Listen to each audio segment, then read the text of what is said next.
667 centimeters in feet? First of all, we need to know the value of 1 centimeter in feet.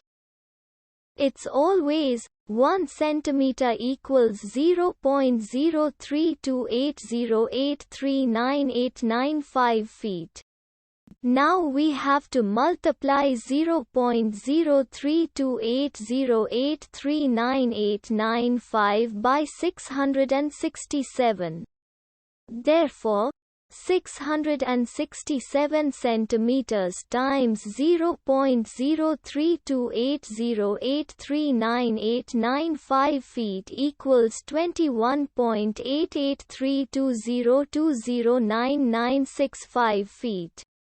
So, in other words, 667 centimeters equals 21.8832020996 feet.